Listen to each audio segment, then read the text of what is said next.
The Tao of Self-Confidence, Episode 501. Welcome to the Tao of Self-Confidence, where I share stories of amazing women who have discovered their inner journey to self-confidence.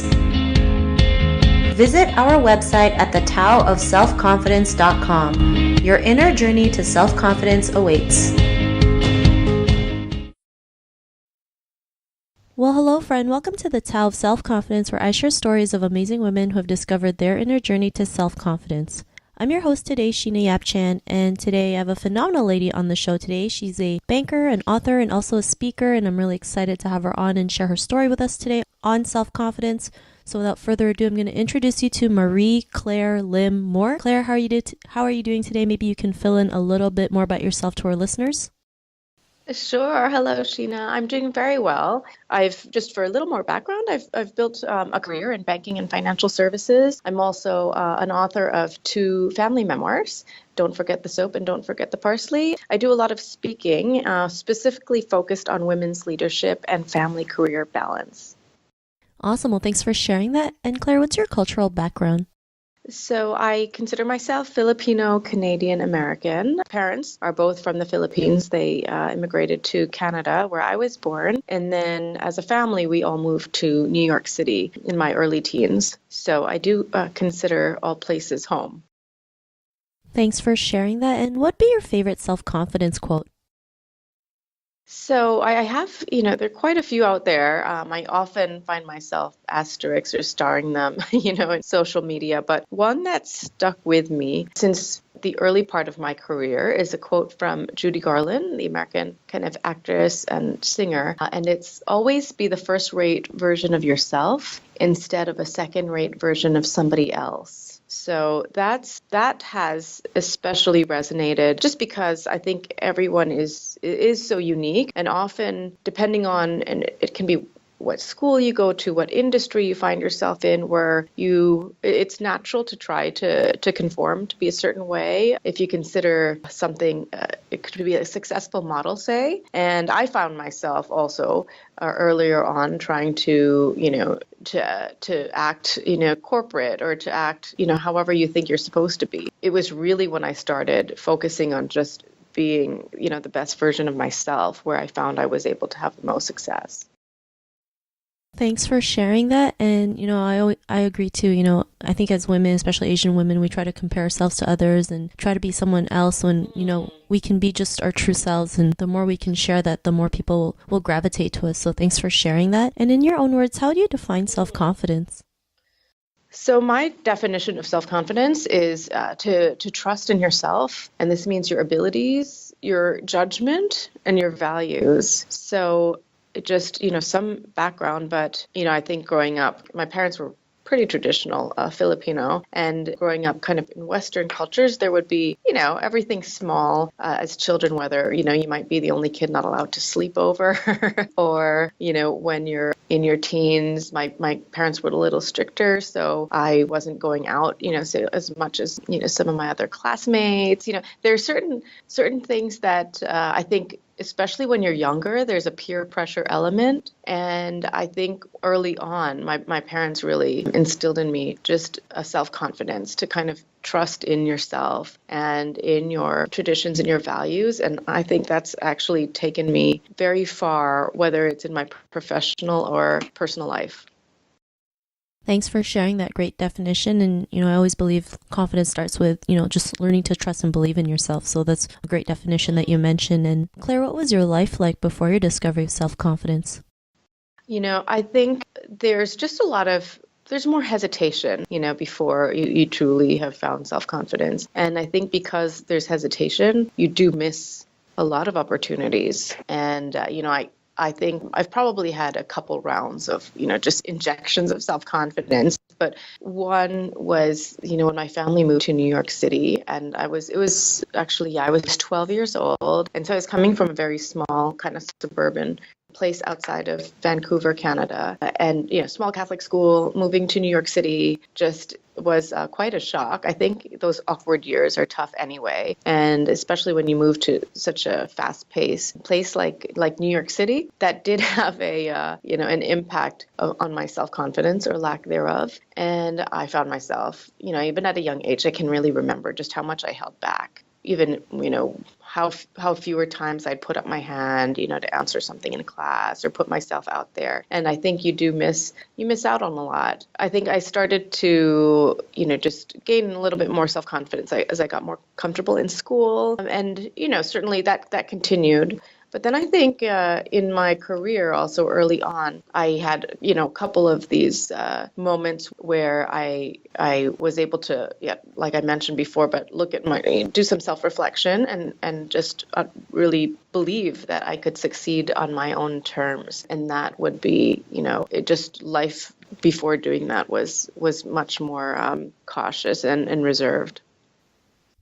Thanks for sharing that. And I think that's something we all go through, especially as women, especially as Asian women. We're very cautious. We always like to play it safe. We like to overanalyze to the point of no return. And it hurts us, right? Because there's so many things that we can do there, but because we're so paralyzed by fear or what other people might think of us, that we, like you mentioned, we hold back, right? Even as something as simple as putting your hand up in class or speaking out because we're afraid that people might laugh at us for saying the wrong answer. But, what was that point in your life when you realized you were more than enough to go out there and be the person that you are today, build that confidence and, help other women be empowered? What was that aha moment? I think, yes, I think there was a couple. I mean, one, that kind of what stands out in my head is, again, this would be more when I was working already, but, it could be before I had to do a presentation or was going to go meet with someone very senior. And, of course, like any good Asian, just kind of studious individual, I would prepare a lot. But at the same time, I felt like I was going into these meetings, lacking a little bit of confidence. I remember speaking to my father about that. And, he, aside from kind of asking, questions like what exactly are you afraid of or what could happen? What's the worst that could happen? There was one thing, he said, and it might sound kind of trivial, but it did have an impact on me. So he kind of said, never be intimidated by anyone. And this was a person I was about to meet. And he said, he still puts his pants on one leg at a time, and he kind of stuck with me because whether I was about to see someone, I'm going to date myself, but growing up as a kid, I think I was going to see New Kids on the Block, like this boy band. And, he'd see me and my friends kind of getting excited about someone named Jordan Knight. And he'd say, the guy still puts his pants on one leg at a time, And then before doing, like I said, a big meeting, my father would kind of remind me of the same thing. Come on, like it's just, you're speaking, it's a human to human interaction. This guy still puts his pants on one leg at a time. And it kind of stuck with me. I think it's along the lines of how people tell you when you're public speaking, you might picture the audience naked, or the idea is just to see people as individuals and just make that personal connection. Thanks for sharing that. And, I like how your father always reminds you that, they still put their pants on one leg at a time. And because sometimes, when we see someone who has a higher influence than us, we get scared, right? Or we're taken aback, like, oh my God, this person has like 1 million followers or has, written 5 books and there's me. But, when you connect with people, they're just, like you mentioned, they are people. They still put their pants up one leg at a time. They wake up and brush their teeth and shower and, do normal things that most people do. Right. Have the same insecurities and the same, hopes and dreams, all of that good stuff. So, yeah, I think the aha moment was just kind of looking at everyone, in such a way, because it also just allowed me to make so many much more personal connections. Yeah, and when you treat everyone like, they're a human being, they appreciate it even more, which is great. And I'm glad that your father was always there to remind you of that. And because of that, what's your life been like now? So, I think at this time, after kind of that discovery and everything else, but I think I'm at a point where I have a fully kind of integrated life. And I'll describe that in a second, but much of that is due just to having that self-confidence. So I mentioned that I've always kind of had a full-time demanding job at, big banks and financial institutions. but I've also taken the time to write 2 books. And, since then I've been doing a lot of speaking engagements on the side. So as you can imagine, I also have 3 kids. And as you can imagine, there's quite a bit of time management that goes into all of that. And underlying all of that time management, I would say, is confidence. So confidence in the work I do, confidence that I can leave the office when I need to step out for a school event, leave the office at 5 even when others are still there, to have dinner with my kids if I know I've done my work. Confidence that, I can write a family memoir while balancing my job and young kids at home. So it's led me to more personal fulfillment because I've been able to do all those things. And I think I could only do all those things because of the underlying self-confidence I've developed. Thanks for sharing that. And I love how you mentioned that you can do everything, but I think when people don't realize, like, you can have everything, but not at all at the same time. It's not like you can be in your office and spend time with your kids and write a book. But you, like you mentioned, you make time for each and everything, which makes it easier for you to have everything that you want. And I think that's a great reminder because we feel like if we don't have all those things at the same time, then we're not good enough. But it's impossible. So Yes. And you have to, I think to your point, but you do have to make choices and sacrifices and, prioritize. And each day is not always the same, for me at least. So I do have to just have confidence in myself and my abilities, like I said. And there are times when I know that I'll need to take a client meeting during dinner and not have dinner with my kids, but I will maybe try to come home for lunch at that day. So there's just, but you have to be confident that you can do all of that. And you have to be confident in the work that you're doing and what you're contributing. So one, other just short anecdote, but I just thought was great was I stepped out of work to do a reading at my son's school. And the teacher had actually told me about this incident that happened in the library where my son, who's 7 years old, Carlos, was taking out a couple of books. So I think he took out Charlie and the Chocolate Factory, and then he also checked out My Little Pony, like a My Little Pony, which is typically, a girl's book. So he was getting that for his sisters. But I think a lot of many kids in the class started laughing and kind of poking, making fun. But, what the teacher just told me was that he wasn't fazed at all. He was saying, no, I'm going to get this for my sister. And even when, people were trying to kind of go into teasing mode, even the librarian kind of said,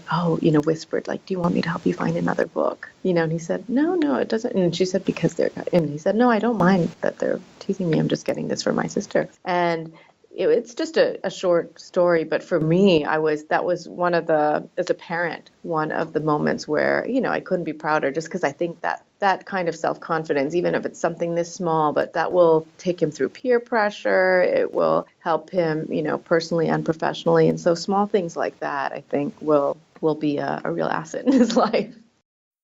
awesome. And I think that's great, that your son's able to do that. It's just, he doesn't really care what people might think of him because he's doing something that will help his sister. And the more we can think that way, the more we shed those thoughts in our heads, right? Like, what if people laugh at me? What if they think I'm crazy? What if they think, something's wrong with me? It all goes away because we're so confident in ourselves to do what we want when we want, and we're helping someone along the way. So I think that's a great story that you shared. And Claire, if our listeners were, in their own journey of self-confidence, what would be that one tip you would give to them?